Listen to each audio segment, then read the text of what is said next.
ఈ విధంగా ఈ సపండీకరణం మహిమ గురించి చాలా విశేషంగా చెప్పారు. అది శాస్త్ర విధుల ద్వారా మనం తెలుసుకుంటున్నది.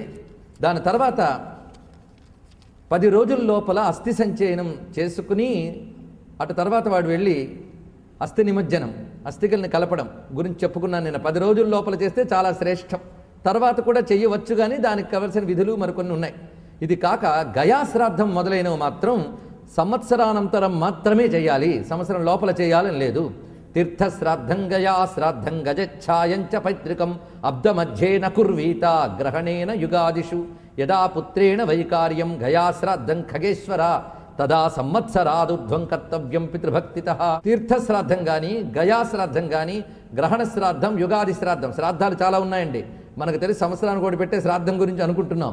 ఇంకా కొన్ని పార్వణ శ్రాద్ధములని, గ్రహణ శ్రాద్ధములని, యుగాది శ్రాద్ధములని, గజఛాయా శ్రాద్ధములని, తీర్థ శ్రాద్ధములని, గయా శ్రాద్ధములను కూడా శ్రాద్ధకర్మలు ఉన్నాయి. పితృదేవతల్ని ఏడాదికోసారి అర్చించడమే కాదు, ఇవన్నీ శ్రాద్ధములే.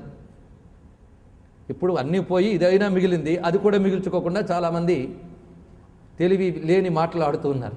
ఇన్ని రకాల శ్రాద్ధాల ద్వారా పితృదేవతలను ఆరాధించాలి. గయాశ్రాద్ధానికి వెళ్ళాలని కోరుకుంటే సంవత్సరానంతరం మాత్రమే వెళ్ళాలి, సంవత్సరం మధ్యంలో వెళ్ళరాదు అని గట్టిగా శాసించి మరీ ఇక్కడ చెప్తున్నాడు. కనుక పితృభక్తుడైన వాడు ఈ ఔర్ధ్వదేహ క్రియలు చేస్తూ అటు తర్వాత ఈ విశేషములన్నీ కూడా చేయాలని ఆయన. ఎటు మళ్ళీ ప్రత్యాబ్దికం అంటే ప్రతి సంవత్సరం చేయవలసిన ఆబ్దిక కర్మ కూడా చేసి తీరాలి.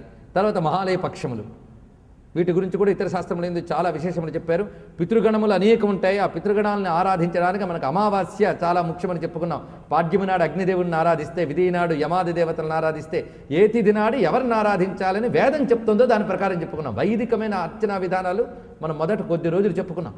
అప్పుడు సందర్భవశాత్తు మీకు చెప్పాను, అమావాస్య నాడు పితృదేవతను ఆరాధించాలి, చతుర్దశి నాడు శివుని ఆరాధించాలి, ద్వాదశి నాడు విష్ణువుని ఆరాధించాలి. ఇలా ఒక్కొక్కటి మనం చెప్పుకున్నాం. అలా మనం పరిశీలించినట్లయితే అమావాస్య పితృదేవతలకు ఆరాధన. అలాగే మన సంవత్సర కాలంలో భాద్రపద మాసంలో వచ్చే కృష్ణపక్షం మహాలయ పక్షం అని పితృపక్షం అని చెప్పబడుతూ ఉంటుంది. అప్పుడు పితృదేవతలను ఆరాధించాలి. ఈ పితృదేవతలు ఎన్నెన్ని గణములు ఉన్నారో మనం చెప్పుకున్నాం. రుచి ప్రజాపతి చేసినటువంటి విజ్ఞానం ద్వారా పితృగణములు అందరూ ఎన్నెన్ని రకాలుగా 15 రోజుల్లో అనుగ్రహిస్తారు. పితృగణములు ఎన్నెన్ని రకాలుగా ఈ భూమి యందు సంచరిస్తుంటాయి. పితృగణములకు సంబంధించినటువంటి వారందరూ కూడా ఈ భూమి యందు ఈ కర్మలు చేయవలసిన వాళ్ళు ఇచ్చే అన్నపిండోదకాలను ఆశిస్తూ ఉంటారట. ఆ సమయంలో కానీ చెయ్యకపోతే వారు బాధపడతారు.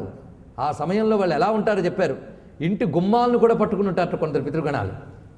అప్పుడు కానీ చెయ్యకపోతే వాళ్ళు దుఃఖితులై వీళ్ళని తిట్టుకుంటూ వెళ్ళిపోతారట. అవి శాపాలై వీరికి వంశముల మీద పడతాయి. ఎందుకంటే పితృదేవత శాపం తగిలితే మహాప్రమాదం అని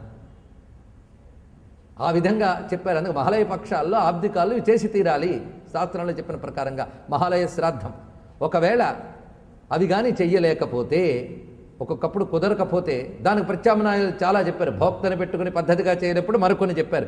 ఏవీ కుదరకపోతే మరొక పని చెప్పాడు. మహాదరిద్రుడై ఏవీ కుదరని వాడు ఏం చేయాలంటే ఒక అడవికి వెళ్ళి ఒక ముళ్ళ కంపని బాగా కౌగిలించుకుని పితృదేవతలను ఉద్దేశించి ఏమీ చెయ్యలేకపోయినా వల ఏడవాలట. ఎలాగో అంటే కళ్ళ నుంచి నీళ్ళు వచ్చేలాగా ఆ పడిన నీళ్లు వాళ్ళకి తర్పణలై పోనీలని క్షమించి వెళ్ళిపోతారట.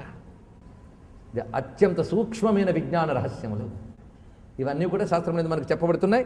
అందుకు ఇక్కడ ఇవి చెయ్యడం చేత వాళ్ళు పుత్రులకి పితృముక్తి ప్రదాయకం, పితృముక్తి ప్రదాయకం అవడమే కాకుండా పుత్రులకి పితృరుణం తీర్చుకున్నటువంటి భాగ్యం లభించి వాళ్ళు ఉన్నతమైన స్థితికి వెళతారు. అంతేకాదు పితృదేవతలను ఆరాధించే వాళ్ళు దరిద్రంలో ఉంటే ఆ దరిద్రం పోయి ధనం వస్తుందట, అనారోగ్యంలో ఉంటే అనారోగ్యం పోయి ఆరోగ్యం వస్తుందట.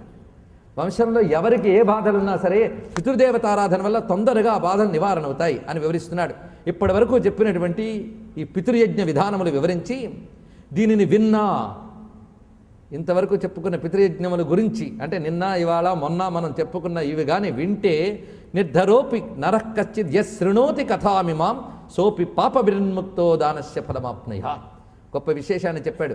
ఎవరి శ్రద్ధతో అంటే ఇవి నిజమేనా కాదా ఇలాంటి డౌట్లు కాకుండా శాస్త్ర విషయములందు నమ్మకంతో దీన్ని శ్రద్ధగా వినటువంటి వారు పాపముల నుంచి నిర్ముక్తులై ఉత్తమమైన దానములు చేసినటువంటి ఫలితాన్ని పొందుతారు. అంతేకాదు వాళ్ళు ఇంతవరకు చేసిన పితృకర్మల్లో లోపములు ఏవైనా ఉన్నా ఆ పితృగణములు క్షమించి అనుగ్రహిస్తారు. వీటికున్న విధానములు ఇంత చక్కగా వివరించాడు.